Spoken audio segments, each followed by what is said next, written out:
Good morning guys, welcome back to my channel. কেমন আছেন আপনারা সবাই? আশা করি আপনারা খুব ভালো আছেন, আমিও খুব ভালো আছি। আজকে সকালটা ভীষণ সুন্দর, বাইরে বৃষ্টি হচ্ছে, সারা রাত হয়েছে। আর দেখুন বৃষ্টি ভেজা গাছপালাগুলো কত সুন্দর লাগে দেখতে।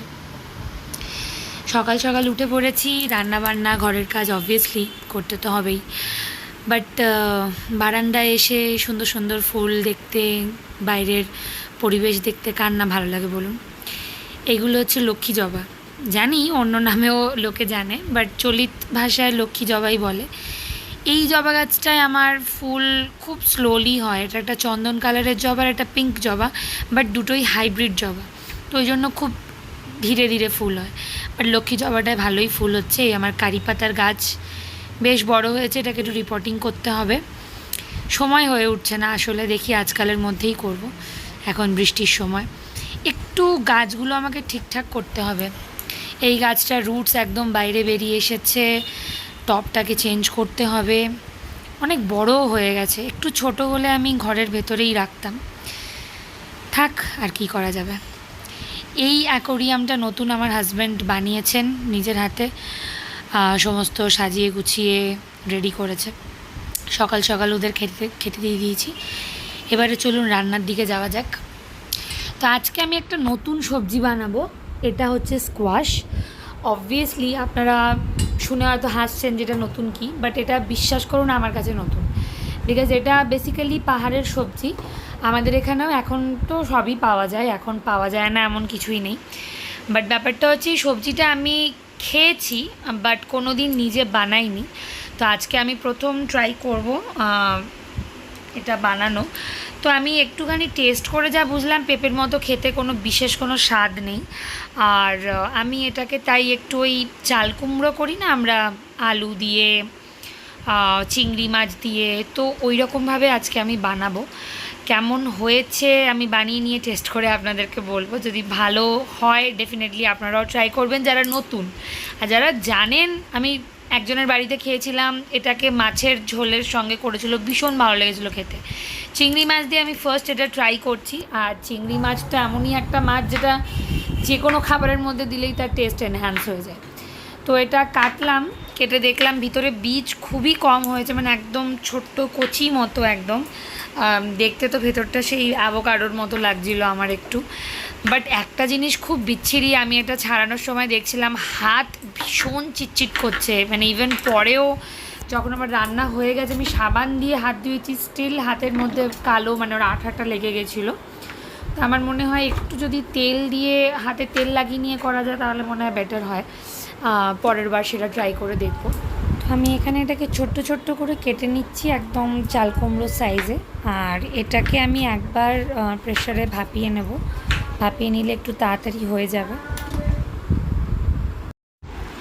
আমি জানি আমার এই রেসিপিটা দেখে অনেকেই হয়তো ভাববেন বা কমেন্ট করবেন যে এটা এইভাবে কেন করলো, এই তরকারির মধ্যে এটা কেন দিল, এটা তো স্কোয়াশের সাথে যায় না।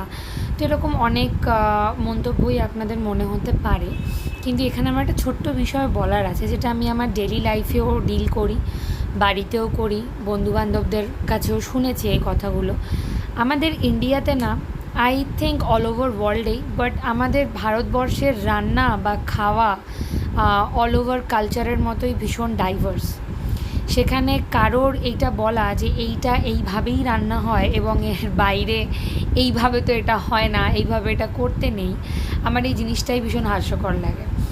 আপনার বাড়িতে, আমার বাড়িতে হয়তো এটা একরকমভাবে হয়, আপনার বাড়িতে সেটা অন্যরকমভাবে হতেই পারে।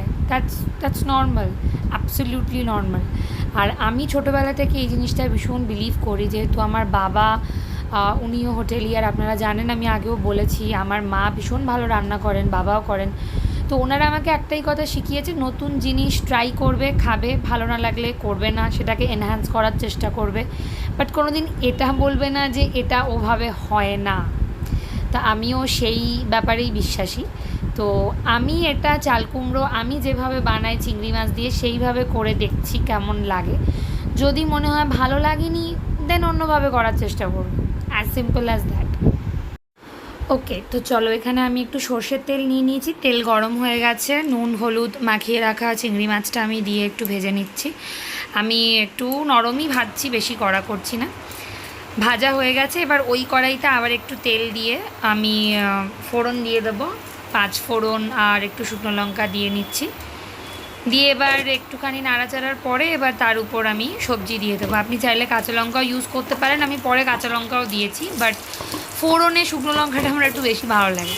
দেখুন একদম একটাই চিড়ে দিয়েছি, বেশি দিই না, আমি জানি শরীরের জন্য ভালো না, তো একদম অল্প, জাস্ট টেস্টের জন্য। এখানে আমি একটু আদা রসুন থেতো করে নিচ্ছি, আমার একদম অল্প লাগবে, তাই জন্য আমি এতেই করছি। আপনাদের পেস্ট বানানো থাকলে পেস্ট ইউজ করতে পারেন, গ্রেট করে দিতে পারেন, যা ইচ্ছা। তো এখানে আমার আলু হয়ে গেছে ভাজা, এবার আমি এর মধ্যে পেঁয়াজ কুচো দিয়ে দিচ্ছি। আলাদা করে করার কিচ্ছু নেই, এটা জাস্ট নর্মাল আপনি লাউ চিংড়ি বা চাল কুমড়ো যেভাবে করেন আমি সেভাবেই করছি। তো এর মধ্যেই পেঁয়াজটা একটু সতে করে নেব, করে নেওয়ার পর আদা রসুনের পেস্ট মানে ওই যেটা করেছি সেটা দিয়ে ভালো করে একটু ভেজে নেব।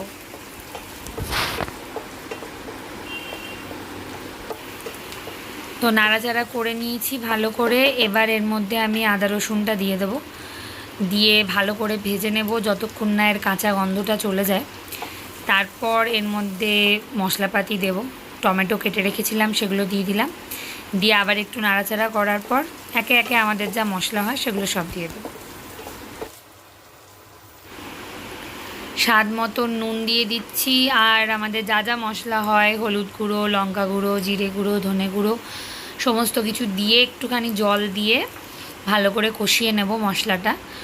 আর চিনি আমি এখন দিচ্ছি না, আপনারা চাইলে এখনও দিতে পারেন, কোনো ব্যাপার না, কালার আরও ভালো হবে। চিনি নুনটা আমি পরেই দিয়েছি, মানে যখন আমি অ্যাডজাস্ট করছিলাম টেস্ট তখনই দিয়েছি। আপনারা চাইলে এই টাইমেও দিতে পারেন, কোনো অসুবিধা নেই।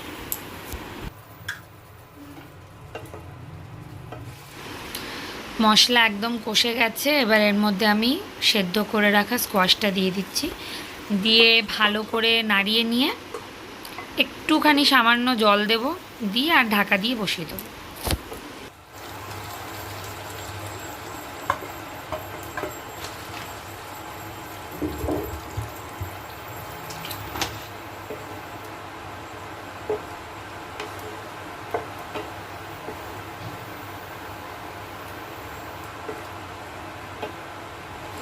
এখানে আমি অ্যাড করে দিচ্ছি 2 টিস্পুনের মতো চিনি, আর একটু নুন কম হয়েছিল তো সেটাও অ্যাড করে দিয়ে আমি ঢেকে এবার এটাকে হতে দেবো। ছোটোবেলা থেকে বৃষ্টি ব্যাপারটা আমার খুব ভালো লাগে, কিন্তু ঘরে বসে দেখতে, বাইরে থাকলে একদম ভালো লাগে না। আচ্ছা চলুন আপনাদেরকে দেখাই আমি ডিটক্স ওয়াটার কিভাবে বানাই। তো ডিটক্স ওয়াটার বানাতে গেলে কিছু জিনিস আমাদের লাগবে, যেমন শসা, 1 দুধ চিলা লেবু, আর একটুখানি আমি আদা নিয়ে নিয়েছি, আদার টুকরো, আর যেটা সবথেকে ইম্পর্ট্যান্ট সেটা হচ্ছে মিন্ট, পুদিনা পাতা, এটা আমার বাগানেরই। তো এই ইনগ্রিডিয়েন্টগুলোর কী উপকারিতা সেটা আমরা সবাই জানি। শসাতে হজম শক্তি বাড়ায়, অ্যান্টি ইনফ্লেমেটরি অবজেক্টস থাকে, আদাও আমাদের বাউল মুভমেন্টকে ক্লিয়ার করে, লেবু আমাদের অ্যাসিডিটি থেকে, গ্যাস থেকে বাঁচায়। তো মোরললেস এই যে জিনিসগুলো দিয়ে আমরা ডিটক্স ওয়াটার বানাচ্ছি সেটা সবটাই আমাদের বাউল মুভমেন্টকে ক্লিয়ার করবে। আমার পার্সোনালি ভীষণ গ্যাস অ্যাসিডিটির প্রবলেম আছে, তো তাই জন্য আমি এটা এই পার্টিকলস মানে এই জিনিসগুলো নিয়েছি। আর ডিটক্স ওয়াটার অনেকভাবে বানানো যায়, ওয়েট লসের জন্য সিনামন দেওয়া যায়, ডিটক্সিফিকেশনের জন্য আপনি অ্যাপেল দিতে পারেন।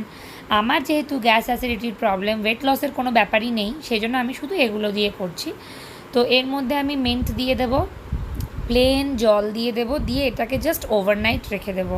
যদি রাতে কখনো আপনি বানাতে ভুলেও যান, আপনি দিনের বেলাও বানাতে পারেন, যেমন আমি ইউজুয়ালি রাতে বানাই, বাট ভিডিও করার জন্য আমি সকালে বানাচ্ছি। এটা বানিয়ে জাস্ট 3-4 ঘন্টা রেখে দেবেন, তারপর থেকে আপনি এটা খেতে পারেন, ইউজ করতে পারেন, কোনো অসুবিধা নেই। যেমন যেমন আপনার জল খালি হচ্ছে আপনি তেমন তেমন আবার এর মধ্যে জল রিফিল করতে পারেন। আর যখন আপনি দেখবেন যে জলটা মানে একটু ঘোলাটে হয়ে এসছে, বা আপনি কোনো টেস্ট পাচ্ছেন না, বা এরকম আপনার একটু টেস্ট বাজে লাগছে, তখন আপনি এটাকে ডিসকার্ড করতে পারেন, মানে আর আপনি তার মধ্যে জল ভরবেন না। আর জল খেতে খেতে এই যে শশা টশা যেগুলো রয়েছে এগুলো একটা একটা করে বাইট খেতে থাকবেন। আমি তো খেতে থাকি, কি জল যখন শেষ হয় তখন আমার এই শশা এগুলো আর কিছু থাকে না, সবই খাওয়া হয়ে যায়। আর তাছাড়াও ডাইজেশন ছাড়াও এর আরও প্রচুর গুণ আছে। আপনি শশা দিচ্ছেন, মিন্ট দিচ্ছেন, তো এতে আপনার স্কিন ব্রাইটেন হয়, আপনার স্কিনে যদি হাইপার পিগমেন্টেশন থাকে সেগুলো ঠিক হয়। তো আমার এখানে রেডি হয়ে গেছে জল, আমি এটাকে এখন রেখে দেবো ফর 3 to 4 আওয়ার্স, দেন আমি এটা সিপ বাই সিপ খেতে থাকবো। ওকে, তো গল্প করতে করতে এদিকে আমাদের তরকারিও রেডি হয়ে গেছে, স্কোয়াশের সবজি। আমি এতটাই জল জল রেখে দিয়েছিলাম বিকজ আমি দেখেছি মানে লাউ, চাল কুমড়ো, পেঁপে, স্কোয়াশ এই জাতীয় সবজিগুলো না পরের দিকে ঝোলটা একটু সোক করে নেয়, তো আমি ওই জন্য আর টানাইনি, কারণ নাহলে একদম শুকনো হয়ে যেত, আর এই তরকারিগুলো বেশি শুকনো ভালো লাগে না। তো আমি তো এখন এটা আপনাদেরকে দেখাচ্ছি আর বলছি আপনাদেরকে, বাট এটা আমি খেয়েছি লাঞ্চে, বাড়ির সবাই খেয়েছে এবং সবাই মানে একদম ভালোভাবে অ্যাপ্রুভ করেছে বিকজ ভীষণ সুন্দর খেতে হয়েছিল। একদম মানে চাল কুমড়ো চিংড়ি মাছ দিয়ে যেরকম হয় একদম সিমিলারলি তাই টেস্ট ছিল, বরং আমি তো বলবো আরও বেটার লেগেছিলো বিকজ স্কোয়াশগুলো আরেকটু বেশি সফট, চাল কুমড়োর মতো কচকচ করে না। তো আমার দিক থেকে তো এটা ভীষণভাবে মানে থামস আপ। আপনারা চিংড়ি মাছ দিয়ে যেভাবে করলাম করে খেয়ে দেখবেন।